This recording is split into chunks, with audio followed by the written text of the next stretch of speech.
Before I start, I'm a surgical oncologist tasked to decide and debate on the topic of giving chemotherapy before or after surgery. And my goal is going to be to convince you that the ideal way to go is give chemotherapy after surgery and not before.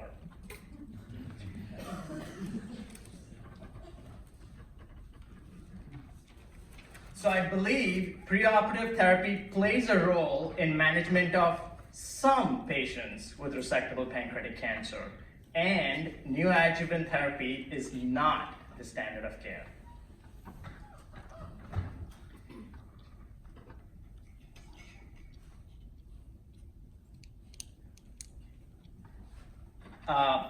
For pancreatic cancer, it's the 9th most common cause of cancer in women and 10th most common in men. The 4th leading cause of cancer death, and a 5-year survival of 9%, which has changed from 8% in the last 5 to 10 years. Surgery remains the only hope for long-term cure, and as you'll know, that pancreatic cancer is typically resistant to conventional chemotherapy. I think the first thing to define is what most people in the audience would agree is what is resectable pancreatic ductal adenocarcinoma, and that is on radiological imaging that does not have any vascular involvement, which means superior mesenteric artery, celiac, hepatic, SMB, portal vein, no metastatic disease, and functional status ECOG 0-1, usually. So what we do, this is just a brief overview of what we do as surgeons. You know, we remove this head of the pancreas. This is the tumor. We remove the head of the pancreas, most of the duodenum, if not all, part of the jejunum, gallbladder, part of the bile duct, and until the head of the pancreas, which is the neck. And then this is how we pull up a loop of bowel and reconstruct, making 3 anastomosis. So let's assume that there's a patient with resectable pancreatic cancer, and we are going to go by the route of giving neoadjuvant chemotherapy. What approach is best? Chemotherapy, radiation, or both in the neoadjuvant setting? And we just don't know the answer to that. What systemic agents to use? Fulvestrant, Abraxane. We just, again, don't know the answer for that. What radiation technique? SBRT, conventional chemoradiation, or proton? And then how long? How long to give? 2 months, 4 months, 6 weeks? We again don't know the answer to that, how long to continue neoadjuvant therapy for. And then what's the timing of surgery following chemotherapy or chemoradiation therapy? Any neoadjuvant therapy, is it 6 weeks, 4 weeks, 8 weeks? Again, we don't have data on this. And then post-operatively, what's the treatment after neoadjuvant therapy? Do you give fulvestrant, Abraxane, single agent? Do you give radiation? So my point I'm trying to make out here is, how can neoadjuvant chemotherapy be standard of care when there are so many unanswered questions? Typically, for neoadjuvant chemotherapy, when you start, you give chemotherapy for 2 months, reassess, maybe give chemotherapy for 2 more months, reassess, and stage. And this is, I'm not even including the time they take from diagnosing to getting chemotherapy first, or any treatment first. And usually this is a 6-month delay in surgery, and imagine what the patient goes through in these 6 months in terms of deterioration of functional status, psychological issues the patient has, and just having pancreatic cancer in their body.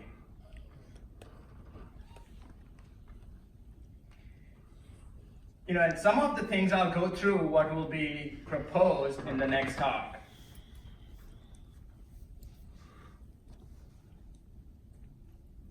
So what Dr. Basel may argue is delivering the preoperative therapy is testing the biology, and those patients most likely benefit and spares treatment, and those who will not benefit, essentially stating that those who won't benefit from therapy will progress and they shouldn't get surgery anyways. And he may show a slide that responds, patient who got chemotherapy and responded beautifully and or progressed on chemotherapy and did not make it to surgery, saying that we should not do surgery first. So here's the trial, a list of trials for adjuvant, and the point of, the audience is very familiar with this trial, and for the purpose of the talk and time, I'm not going to go through the details, but the median survival jumps around somewhere around 20 months in all these trials.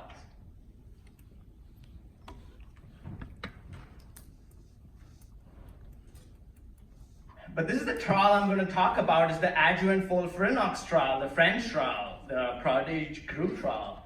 So this was a multi-center randomized phase 3 trial where 493 patients with resectable pancreatic ductal adenocarcinoma received FOLFIRINOX or gemcitabine post-op.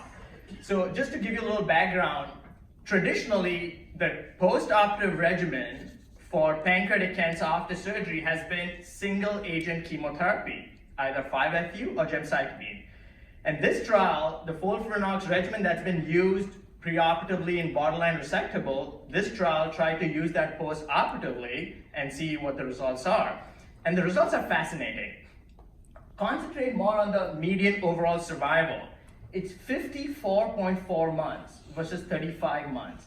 So this is almost close to 4.5 years compared to 3 years when you give FOLFIRINOX post-operatively after surgery compared to gemcitabine post-operatively. And traditionally, as I showed, it's about 20 months survival. So the reason that this is 3 years is partially because most of these patients who are in the single agent arm went on to receive FOLFIRINOX at some point in time when they recurred relapse or did not respond well to gemcitabine.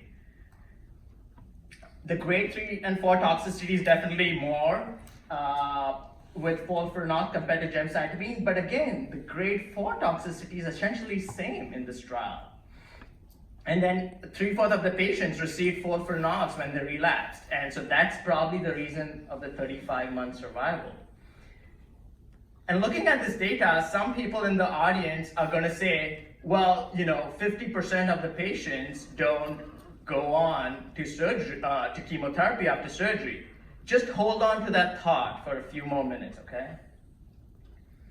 So this is an existing preoperative therapy trial where you see that, again, the median survival is 20 months, where I showed the adjuvant therapy was.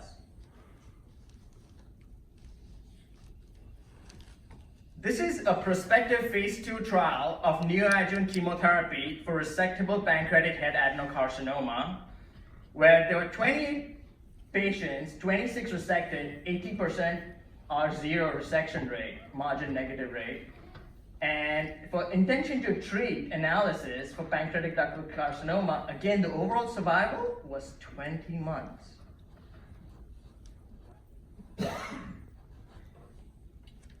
This is another trial where neoadjuvant chemoradiation therapy with GemCis and surgery versus immediate surgery in resectable pancreatic cancer were the results of the first prospective randomized phase 2 trial.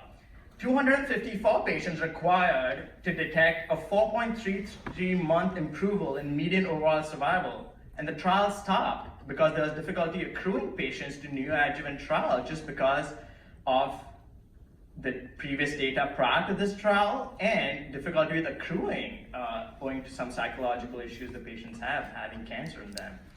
And here you see that those patients who got resected, it was neoadjuvant chemoradiation therapy was 19 months and surgery alone was 23 months, and with R0 resection and postoperative complication rates were comparable. The trial had to be stopped after 73 patients because it did not accrue.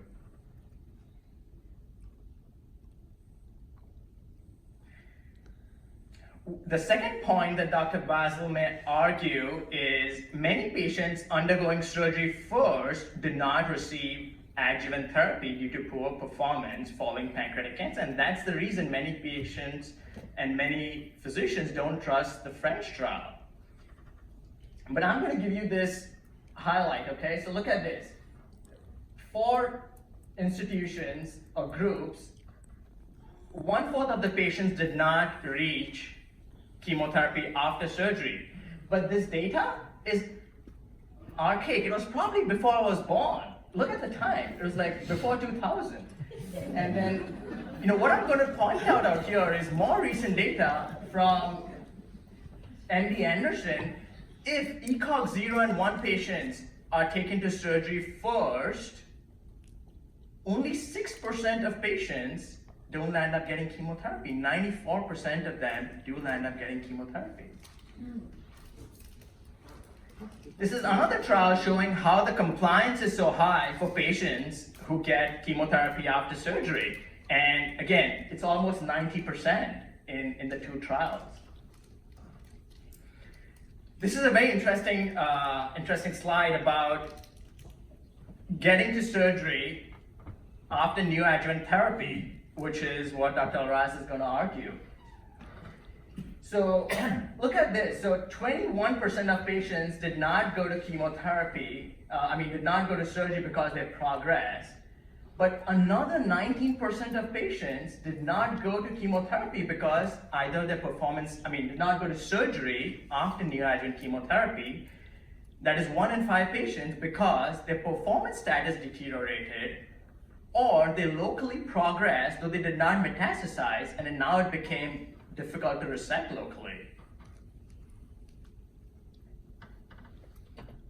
This is the point number 3 that Dr. Alras should not argue about, is delivering neoadjuvant therapy allows downstaging and measurement of response.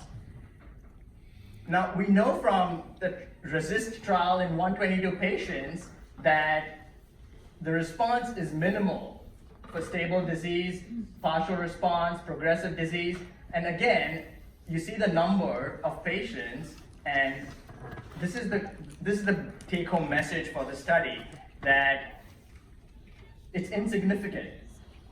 Radiographic downstaging was rare after neoadjuvant therapy, and RESIST response was not an effective treatment endpoint. And for pathological complete response rates, that is so low with pancreatic cancer. It's 2.5%. Are you willing to sacrifice 1 in 5 patients of not getting surgery, which is the most effective therapy for pancreatic cancer, because of hoping a pathological complete response in 2.5% of patients? And the other point that Dr. Alras may say, that neoadjuvant therapy is more cost effective, and this is the slide and the study that he's going to quote. And you see some big names in this study from different institutions, and you see that how they said that the surgery first approach costs more, $10,000, compared to the neoadjuvant approach.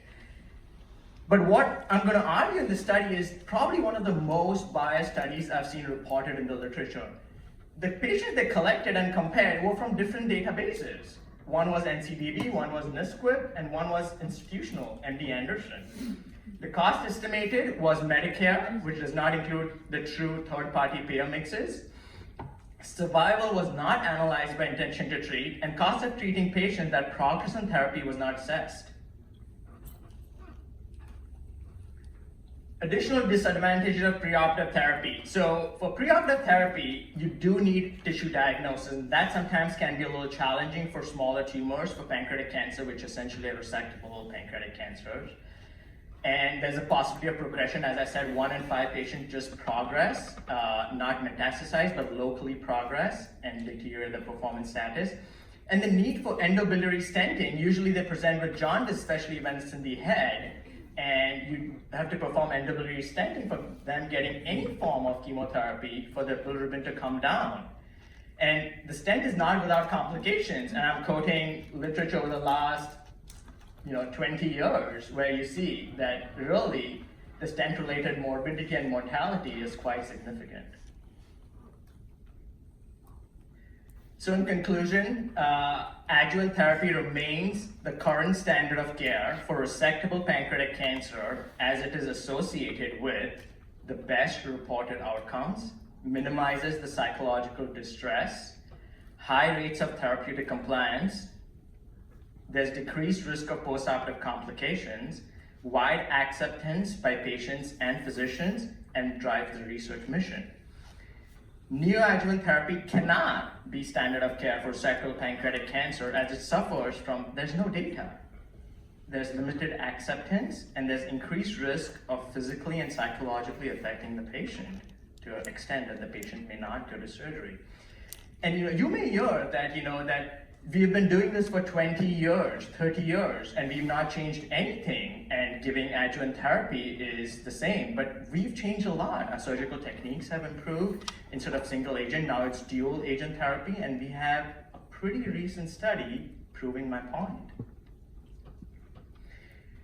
This is one of the trials that will help answer a little different question, but mainly resectable pancreatic cancer, to see if they get FOLFIRINOX or gemabraxine and then get restaged and then see what their outcomes are going to be after surgery, and then again get chemotherapy after surgery to see which chemotherapy is better. So that's just answering one out of those 8 questions I proposed that we still don't know the answer to. And this is just a slide showing how at Emory we have a tumor board on Tuesdays, pancreatic ductal adenocarcinoma, and all patients, many of the patients that we have complex decisions to make on are presented, and a huge team, a fantastic team of well-respected, nationally and internationally respected physicians are participating in this to offer the best care we can for our patients. Last thing I'll say that many of these slides were taken and modified from Dr. Kubi, so special thanks to him. Thank you.